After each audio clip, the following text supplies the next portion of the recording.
Welcome to All About Art. My name is Alexandra, and I'm an art historian, curator, and writer. Within this podcast, topics relating to art history, cultural policy, the art sector, as well as a large range of other art-related topics will be covered. Conducting critical discussions, having entertaining exchanges, or just enjoying some relaxing chats, All About Art is where you'll find it all. Join me in exploring and developing cultural discourse. Welcome to another episode of All About Art. In this episode, I sat down with Lucy Donovan, content creator and the founder of Girl&Gallery. Lucy has nearly 500,000 followers across various platforms, posting about art in an accessible, relatable way. Girl&Gallery is a destination where art lovers can embark on a journey of discovering new artists, interesting exhibitions, and inspiring works of art. Lucy aims to create a space where individuals with a shared appreciation for art can come together. Listen on to hear me ask Lucy about Girl&Gallery and how she started creating content for the arts. We talk about what it feels like to have over 416,000 followers and the pressures that may bring with it. She also gives very valuable advice to those aspiring to be full-time content creators and for artists who want to reach more people with their work on social media. Thank you, Lucy, for coming on the podcast.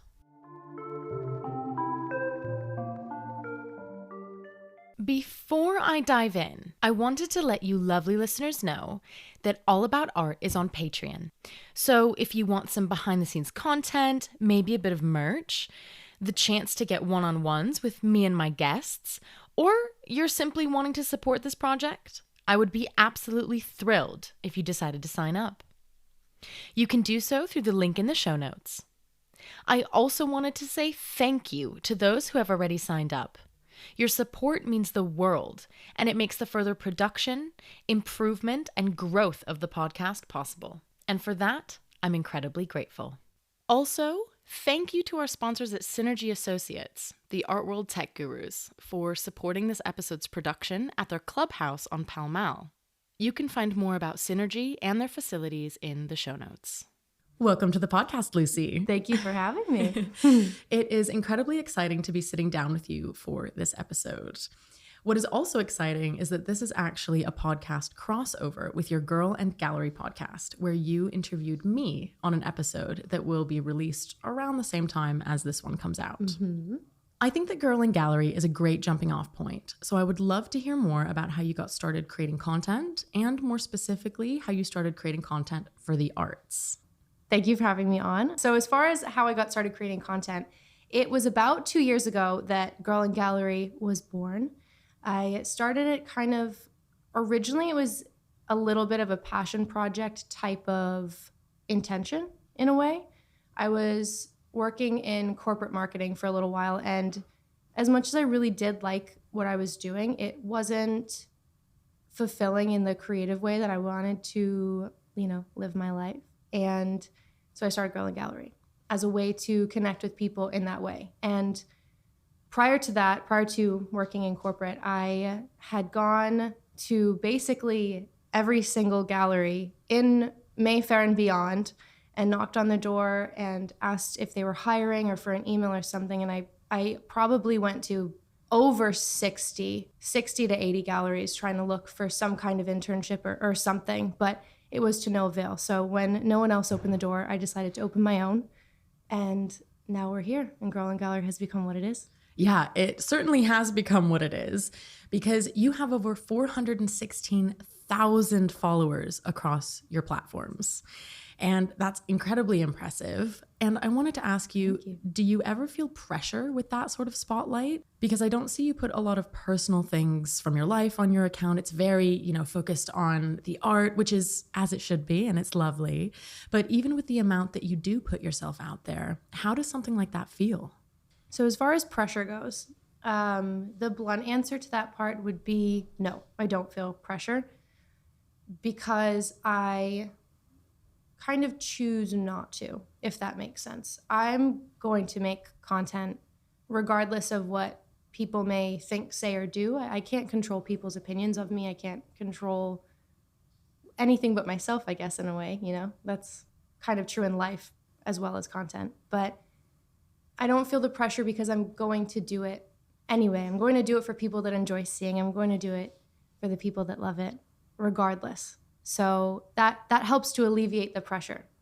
As far as sharing personal stuff, the things that I do share related to art usually do actually feel quite personal to me because I'm making a video something that I love so much, or I think it's so cool, and I just can't wait to post it so that someone else can share in that, right? And provide that value to people to share in the joy that is art.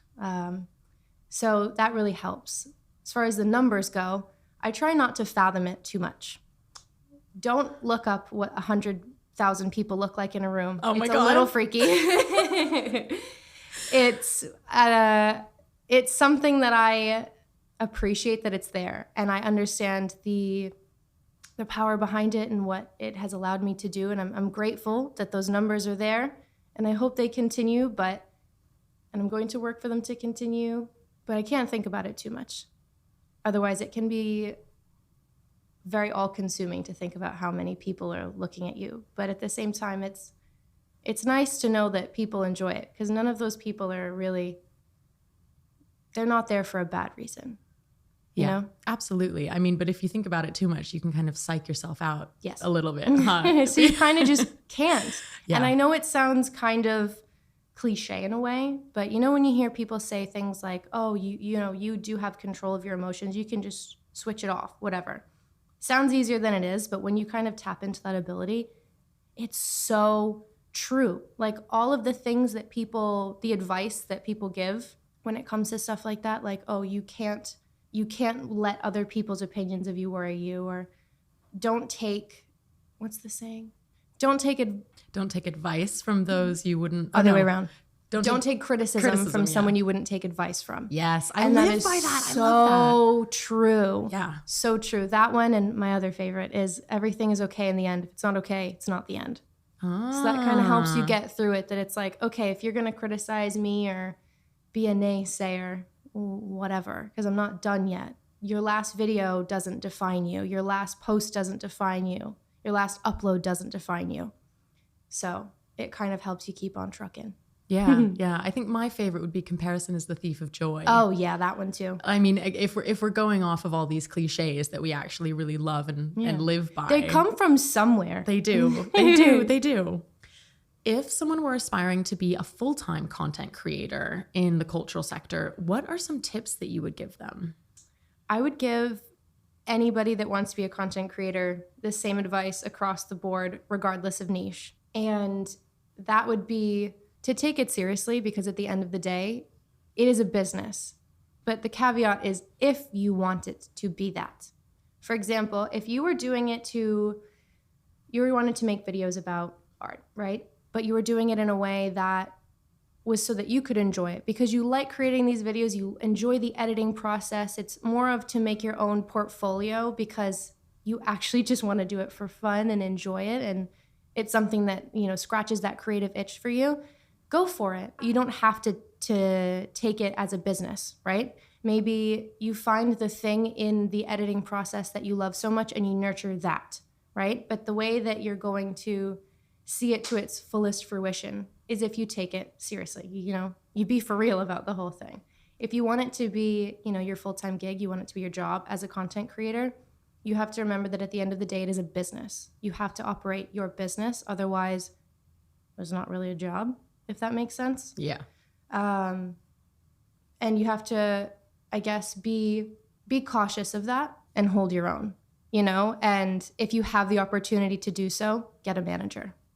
They help infinitely, yes, so that you can focus on your creative endeavors and doing what you have to do to produce the video, the content, etc. for a client if you're working with them. Managers help a lot with that. But yeah, that being said, overall, you have to treat it as a business because that's what it is if you want it to be your full-time job. Yeah. And just a question in terms of like the practical side of things in looking for a manager, is that something like this is me showing a little bit of my lack of knowledge in this area. But for example, there's like Curtis Brown, talent agency, things like that. Is that something that people you think should be looking at and maybe applying for? Or are there like separate like managers who do it not tied to an agency? Is that something you can like look up online? Do you know more about how to search for one if someone's looking for one? I can't say I know too specifically because I didn't find my manager in the most traditional of routes. There are content creation agencies that are cropping up in a few places. One of the ones that I know is called DMA, I believe, Digital Media Agency, something like that. But a lot of the really big content creators that are, you know, their numbers are in the millions of followers are with them. But there are other agencies that kind of hit every scale. I don't know exactly how to go about that other than research diligently. Yeah.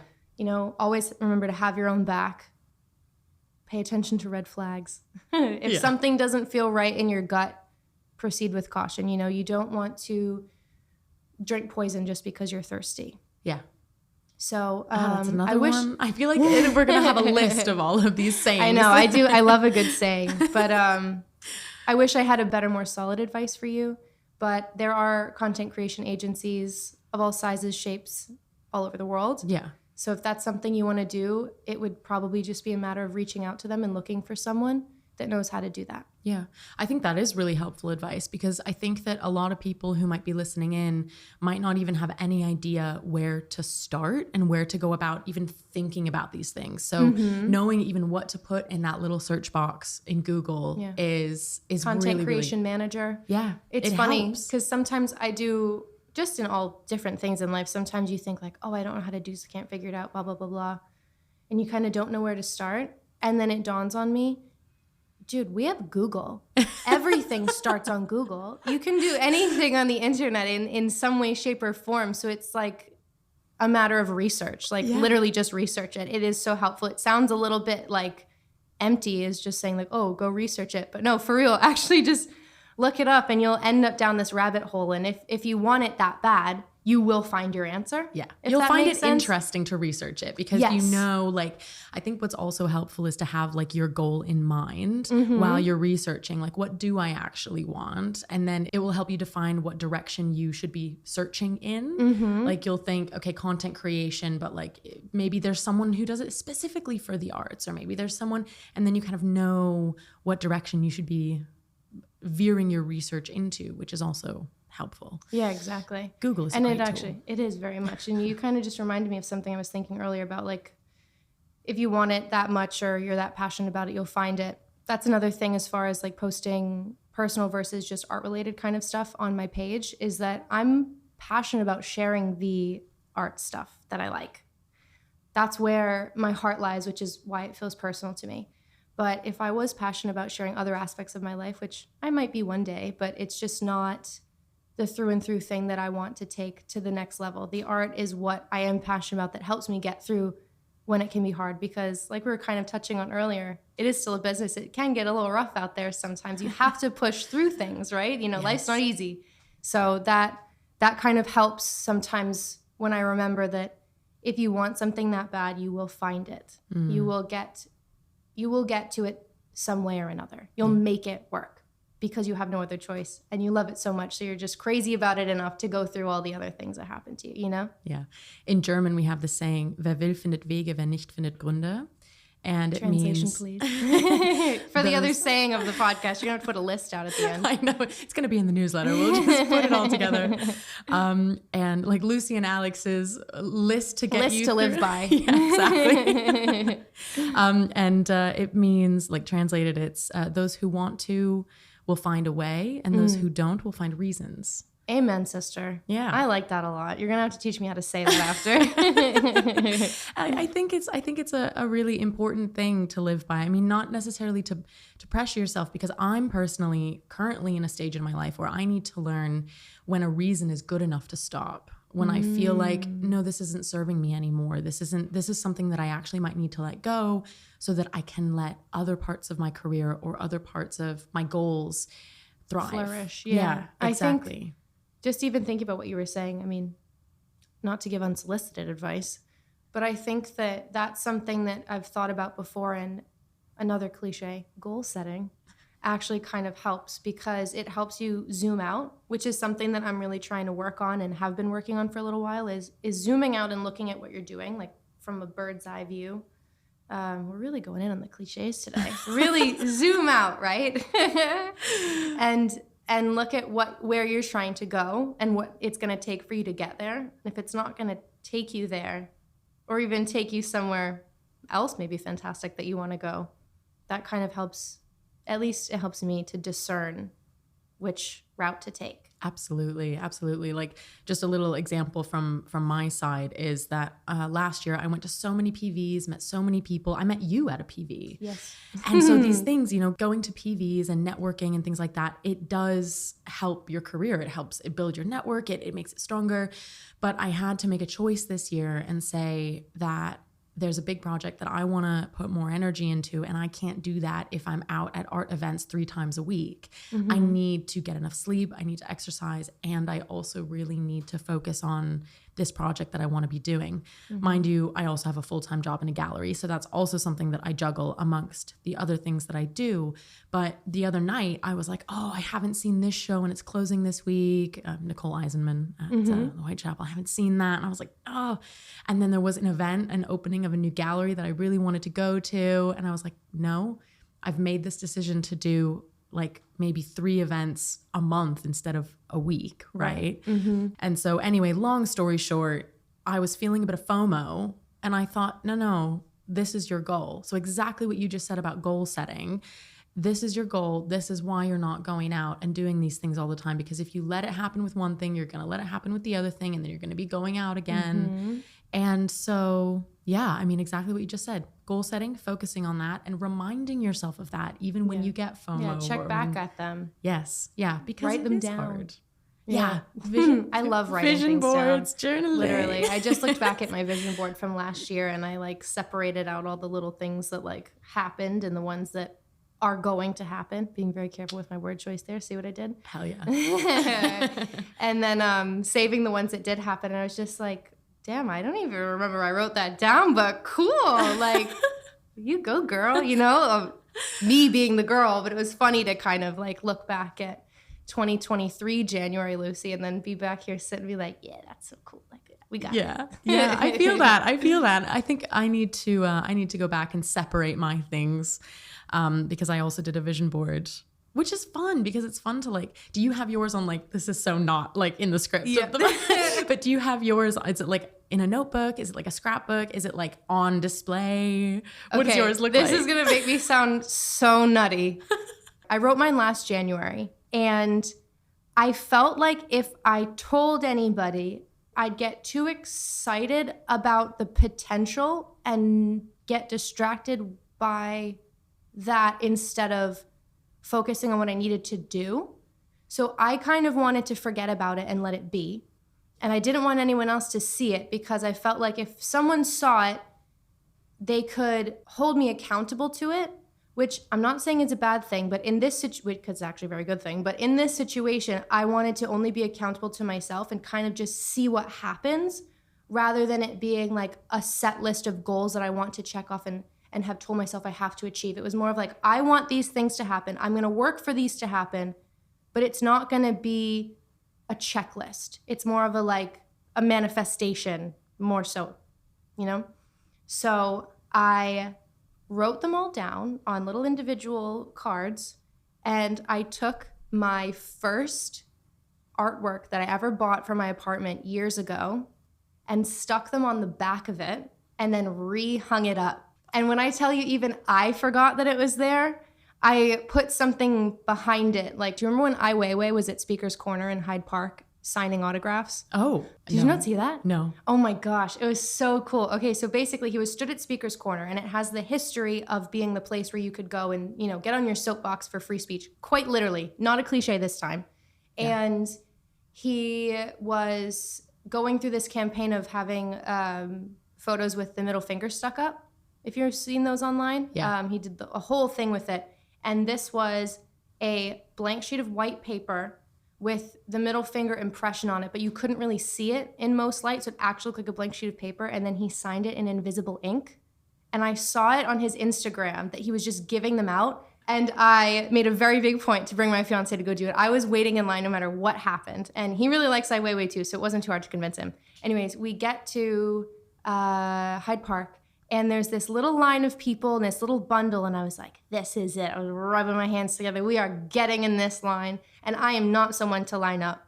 If you have to wait for it that long, I'll come back. I don't know. I'm not a lineup kind of person. I can't do it. So we got in line and got to the front, and he was literally just stood there living his life, signing away, handing stuff, and I made a video about it if anybody wanted to scroll back about a year to see it. It was pretty cool. So I have the signed Ai Weiwei blank sheet of paper with invisible ink in this little card. So anyways, I was putting it behind the painting.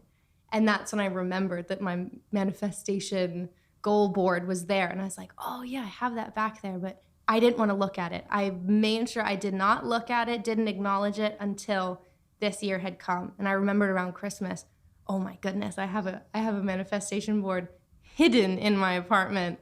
I have to go back and have a look at it. So then I was able to sit down like a week ago, I would say, separate it out and make little piles. Because I'd made them in individual cards, so it was nice to see like physically what happened and what's going to happen. Yeah, I think that's amazing. And I might take take a page out of your book, because we're going with cliches. We actually you have to put a tally now of the cliche phrases. A little ding every time another one comes up. Cliche number 35. Ding. I feel like also because we were talking about, because I really agree with you with, I don't really get in lines. I don't like lining up. I don't like standing in a queue. But we do line up for art. Oh yeah. So that clearly I just told you I did. That's something that we can, it's not necessarily a cliche, but it is something that we can use later on. We do line up for art. That is the one thing we do. Because we love it that much. We're willing to put in what we want to get something good out of it. So there you go. Come full circle. We clearly mean what we say, guys. Goodness gracious. I want to go back to my little question sheet that I have here, and I want to ask you my next question, because this is for the listeners that are interested in the technology of it all. What sort of equipment do you recommend for different forms of content creation? And I'm particularly curious about the lav mics that you use. Yes, of course. So it is quite a straightforward answer. iPhone. I film 90% of my content on my phone. Even like with the sound? Yes. You're kidding. Mm-hmm. That's fabulous. Some mics that connect into my phone. It's the Rode Wireless Go 2. Okay, wait, where's a pen? Rode Wireless Go 2. Yes, the Rode Wireless Go 2. In my brain. Yes, and then I just got a new set. They are the DJI mics. I believe they only have one style. I don't remember the exact model name, but those are great because it connects directly into your phone, and they are Bluetooth wireless. The Rode Wireless Go has a connector that then goes into your phone, and there's just like one or two more steps, but those are my old faithful. I actually used those to start my first few episodes of my podcast, to be completely honest. Just put the little fluff on top and you can make it work. I think that that's amazing, because I feel like with the technology that we have in this day and age, like it's actually so easy in terms of getting things. I mean, easy. Of course, an iPhone costs quite a bit, and then, getting the equipment, but it's still, speaking from a podcaster, quite a low barrier to entry with these sorts of things. It is, yeah. Because you likely already have a camera phone. Yes, absolutely. I upgraded my phone actually about, I'd say 10 months to a year into doing Girl&Gallery, from just having the regular camera to now I think I have a 13, so I got the 0.5. Yeah. Angle, which you use a lot in your content. I love a 0.5 because you can see everything, and it really helps people to kind of put themselves in the video, if that makes sense, rather than watching it from the outside. It gives a little more of an all-encompassing view of what the room looks like. Yeah. Helps give the illusion of what the artist was trying to get across in the first place. Yeah. I love a 0.5. I love a 0.5. My heart goes out to whoever at Apple decided to do a 0.5. I love you and thank you very much. Yeah, I also love a good zoom, depending on what it is. A nice little Yeah, sometimes those like alarm bars that are in front of paintings where I can't get a good close up. Yeah, that 0.2 is also my bestie. Oh yeah. Shout out to the 0.2 also. Sponsored by Apple, maybe? No. One day. Manifestation board. Sponsored by Apple. Mm-hmm. Yeah, there we go. Future sponsored by Apple podcast. That's another thing. If we're going back to the manifestation thing, your words are so powerful. You have to say the things that you want to happen for your brain to believe it's already happening, and then it will just end up coming true because you'll work towards it consciously or subconsciously. Yeah. This is a future sponsored by Apple podcast. Mm-hmm. Indeed it is. Yeah. We'll come back to this in 2025 and see what happens. My penultimate question for you is, do you have any advice for artists on how to use social media to get their work out there? Yes. So that is something that a lot of artists have asked me. I do get quite a few messages about this. So I'm glad that I can, spread this seed widely. That being said, I do understand that a lot of artists struggle with it because it is social media can feel quite all-consuming. I think that, and this is kind of advice for everybody, you have to make it work for you before you start working for it. Otherwise, you will get sucked in like a black hole or quicksand or whatever other cliche you want to call it. It'll get you. So you have to be cautious of that. And I'm very understanding and aware of that possibility. So I would say the best thing to do for someone like an artist who may struggle with how to do it consistently to get their work out there is to set aside maybe, let's say, 1 day a month, for example, and photograph all your stuff. Take some videos of stuff. Watch some other artists' videos and what they're making. See what people are posting that's doing well. And put your 2 cents in there. Put your twist on that maybe that trend of a video or that style of content. Do it all maybe over a day, maybe 2 days if you're really feeling like it, feeling ambitious. And you can use software online, websites like, I believe one of them is called Later. And you can schedule your posts to go out over the next month so that you can focus on your work, because I truly believe artists' purpose on earth is to create their art, right? That's what they've been called to do. And they should be able to do that. I think that's another reason why we have galleries, because it's to do the business side of their paintings and to get their work out there and connect them with collectors, right? Absolutely. But now that artists and humans in general have direct access to each other with the invention of the internet, it's easier to get your work out there your own way.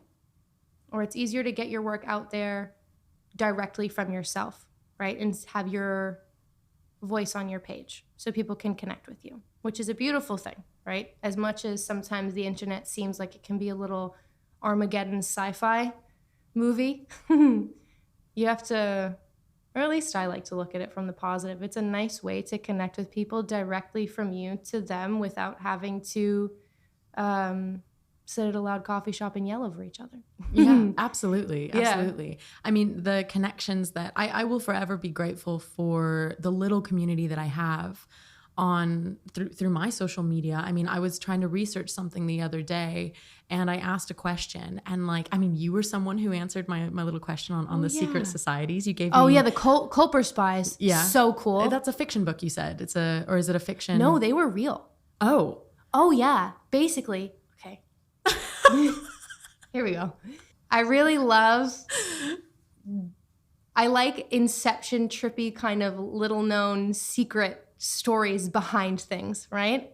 I think that I do a lot of videos actually about like stories behind paintings. I like the kind of intrigue stories. So I was watching this show years ago and they were talking about the Culper Spies.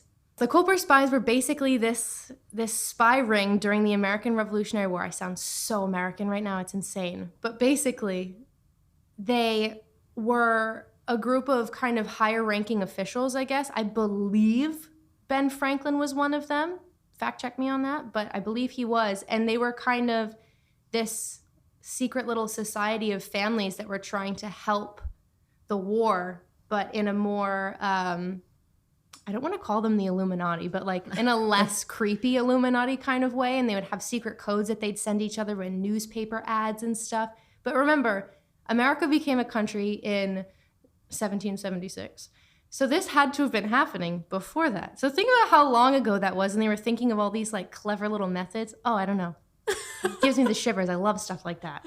Well, I've been like deep diving into the world of secret societies. Yeah. And right now, I mean, I spoke to someone who actually was in one. Shut up. It was really cool, like a university one. So that was really cool. This project that I'm working on might not even see the light of day. So I appreciate it is a passion project. And so it might not even, I mean, who knows? And the people who have given me like all of this feedback and things. But basically, that's how I felt so grateful for like the community that I have, because as soon as I said, does anyone know anything about secret societies? And then all of a sudden, like a bunch of people were giving me these answers, like look into this, look into that. And I'm like still researching a lot of the things. Like I haven't even researched your suggestion yet. And I'm excited to, but I have like a bunch of different ones. And then the person who was in one was like, let's have a call. And I was like, oh my God. That's so cool. That's why like with this community, because going back to what we were talking about in terms of building that community. Those numbers are real, man. They are. They really are. But let's not psych ourselves out with 100,000 again. I mean, for me, even nearly 5,000 now, I think I remember when I did the TED Talk, which I talk more about on your podcast when you interview me. I had around, I think it was 200 people in the room.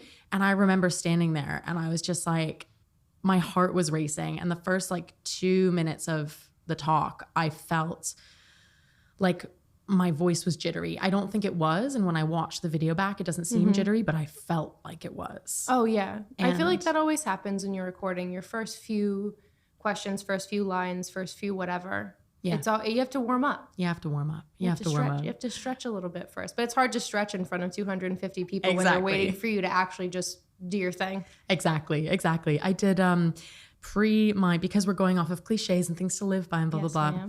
There is this amazing TED Talk on power posing. Oh, the Superman pose, 100% works. And I went in and I remember we were all in this like, well, it was like an upstairs backstage area and it was me and the other speakers. And I was just standing there. I said, guys, I'm eating a banana and I'm going to power pose right now. And then a couple of them actually did Wonder it with Woman me. Pose. And I'm sure that made it even better. It's just so crazy to me. This is something that I've probably been thinking about for a couple months now, but all the stuff that people tell you when you look at like inspiration podcast, people that are trying to encourage you to, to go out there, do your thing, work hard, and achieve it. And all these little methods and tips that you hear that kind of sound like they're just talking, they're not just talking. That stuff is so real and so powerful when you let it work and you actually do it. Yeah. And sometimes it feels funny at first, but that is just something that I keep like, you know that emoji that has like the exploding brain thing? Yeah. Yeah, that's me for the past few months because it's just so freaking cool. It works. It does. It really does. It literally works. And like even when you were asking me about like advice for content creators, the thing where I said you to take it for real, be serious about it. Those are the kind of things that I mean is like actually adopt those practices to help yourself do better because the people that are telling you these things, you found them for a reason. Yeah. They've gotten to where they are for a reason. And sometimes it seems harsh, but sometimes life's a little harsh. You gotta suck it up. Tie your big girl boots on tighter or big boy boots, whatever, and get going with it. Yeah. Yeah. You just have to, if that's what you want so bad. And if you want it bad enough, you'll find a way to do it regardless and you're going to love it. Absolutely. Sometimes having discipline does lead to more freedom. Another cliche ding. There we go.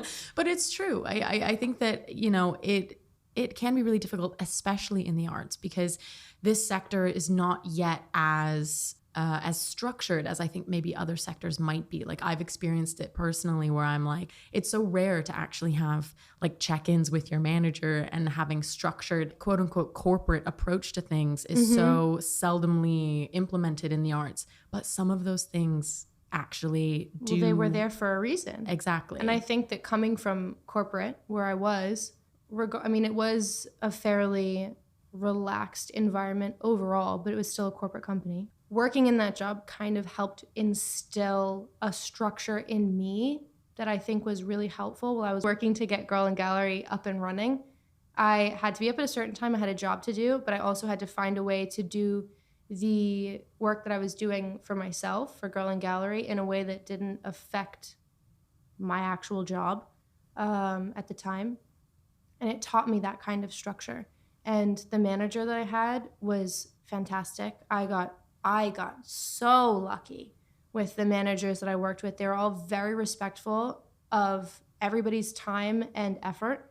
and they actually wanted to help you. And it was a very symbiotic situation. And I'm honestly so grateful for it because it taught me how to work with other people in that way. It taught me how to be a manager in some senses and how I would like to be a leader in one way or another one day.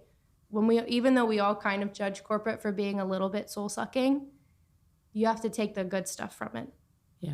Shout out to the managers that support their staff. I mean, that is angels on earth, Yeah. gift from God. Yeah. You know, when you have a good manager that has your back, you are so lucky. Yeah. And I never once would let myself kind of waver on that, you know, because it could have been a mess. And I'm so glad it wasn't. Yeah. Oh, yeah. I definitely feel that. I mean, and when did you start doing full-time, like Girl&Gallery? June 2023. June? That's so recent. Yeah. Well, July 1st would have been my first day. Oh my God. That's Yeah. so recent. Mm-hmm. Wow. I had no idea. They were really great. As far as like when I left, they had known about Girl&Gallery for a little while, but obviously I started it when I was already there in the more passion project-y kind of just wanted to connect with people that love what I love kind of way, and it took off. And I saw it through and then was able to tell them like, I'm gonna love you and leave you. Yeah. Bye. I'm gonna go do my thing. It was really cool. It was really crazy that people were like, wait, you're actually gonna do it full time? Yes, I am. Thank you very much. Of course I am. It's what I've been working for, you know? Yeah. You took it seriously. I did. Very. Lucy, I have my final question for you, and it's a fun one to end the episode. I ask all of my guests on here.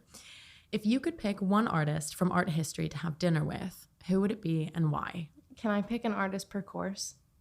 Sure. Cool. Because I don't have one single answer for you. I'm sorry. Of course you can. We're flexible here on All About Art. Okay, so for my starter, I would like to sit down with Diego Velázquez because I've got questions. A few years ago, my best friend was living in Madrid, and I went to go visit her. And Madrid being the home of the Prado and the Reina Sofia, there were some things I wanted to see and go do and, you know, go see these museums. And around this time was when I really started to get into actually caring about art in a different way.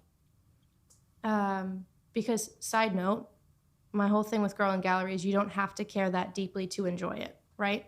But this is when I was going from being in a place of just thinking, oh, that looks cool, I like that, and that being fulfilling enough for me at the time, to wanting to know a few more people's names and wanting to know why and what. And I was really interested in the story, right? I was getting into it.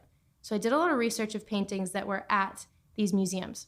And my friend was really into art history as well. She took a course when she was there. So she knew a couple of the stories behind it. So we were really like licking our lips to get into the Prado, right? And we saw Las Meninas by Diego Velázquez. And that painting is over 500 years old. If you haven't seen it, I highly recommend you look it up because it is the trippiest thing that you could imagine when you put it into context and perspective of when it was made. 500 years old, and the painting is basically Inception. Because you're basically at the perspective of the person being painted, looking at the artist in the room around you. For 500 years ago, that's crazy. Like, that's actually wild that that's what he did. So over our starter, I'd like to know where in the world he got that idea. I need my answer for that. So I'd sit down and I would say, please tell me where you got the idea for Las Meninas. I need to know. For my main course, another painting I saw at the Prado is The Garden of Earthly Delights by Hieronymus Bosch. I'd like to sit down with him and ask him where he got this idea for all of these wild creatures, because they are like the scary nightmare precursor to Dr. Seuss. They're nuts. Where did he get these ideas? They're fantastically nuts. And there's so many unanswered questions about Bosch and things about his life and where he got his skill from and how he like harnessed that and nurtured his ability. That's understood but not confirmed. I need my answers, which is clearly a theme for me today. I want answers. And then for dessert, because dessert is the last course, I think I'd like to speak to, and she's not technically an artist, but she's been painted many times, Isabella Stewart Gardner. Have you heard of her? No. Okay. I'm like, another tell me more. thing. Another thing I am obsessed with is the Isabella Stewart Gardner Museum. It's in Boston. It's a whole museum. Yes, ma'am. I hope you have an hour because I am so bad at keeping this story to a minimum. I am enthralled with it. Okay. Isabella Stewart Gardner was a slightly eccentric, fabulous woman from Boston in, I believe, the 1800s, late 1800s.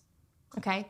And she was a patron of the arts, traveled. Her and her husband were big collectors, like to the point that in the 1890s, I believe, fact check me on that one also, she was going to auctions against the Louvre for these paintings. Yeah. And she won a few of them. And she was very cool. When she passed away, she had her museum, or her home actually, exactly left as she decorated it and turned it into a museum for the public from then. So it's a few hundred years old. It's a replica of a Venetian mansion that she used to stay in, right? And she has Vermeers, she has Velasquez's, she has Rembrandt's, not Velasquez's, I think. I was thinking of the painting in my mind. But she collected all these paintings, and now that museum is actually the home to the largest art theft that has been unsolved ever in history. Oh my God. Yes. So the plot thickens. Oh, I know. It just it's keeps wild. getting thicker and There's thicker. an amazing podcast on WBUR, a Boston station, that they did called Last Scene. Okay. And it's a 10-part podcast series about the theft. And we'll link that in the show notes. We'll find it. So good. Netflix did a series on it. It's been talked about quite a few times, but I think the WBUR is probably the best because they actually interview some of the people that were involved in the whole situation. Yeah. But it was happened in 1990, I believe, or 1991. It's still unsolved. And it was Rembrandt's only seascape that he ever painted, ever, ever, ever. It's called Christ on the Sea of Galilee. It is still missing. There's a Vermeer that's still missing, and a couple other things, but you have to go listen to the podcast. But basically, the reason I would like to speak to her over dessert is because it might cheer her up from the fact that the question I'd like to ask her is, what do you feel about what happened to your wonderful home? Because if she's looking down from the clouds in heaven, she's got to know what happened to her poor house. And I'd like to know how she feels about it. And I'd like to know about her love for her paintings. Yeah. And the whole situation. I want to get back to the person who created this wonderful thing that now is kind of, I guess in a way, I don't want to say overshadowed, but... Yeah. Because it still exists. It's still standing. It still stands on its own. Yeah. But the painting frames are still empty because they cut the paintings out. So the frames are hung on the wall empty. And you can see them. Mm-hmm. Oh my God. And the guards will tell you anything if you want, like when you're standing in them. They'll say like, oh yeah, that was that one, that was that one. So they're very open about it. They do talk about it. There's been a million books written about it. But she was such a fascinating woman that I'd like to sit down over dessert with her. And I hope that the chocolate cake in front of her will make her feel a little bit better, a little bit more comforting. What a meal. What a meal. Lucy. I can't pick just what. I completely understand. Whenever someone tries to turn the question back on me, I'm like, nope, I'm not going to answer that. But that's pretty good. That was amazing. Lucy, that concludes all of my questions and thus also the episode. So thank you so much for coming on All About Art. Thank you for having me. And that is it for today on All About Art. If you enjoyed this episode, please leave me a rating or a review as it helps more people discover the show. Also, feel free to share with your friends, or if you share on social media, tag me and get in touch. Thank you so much for listening.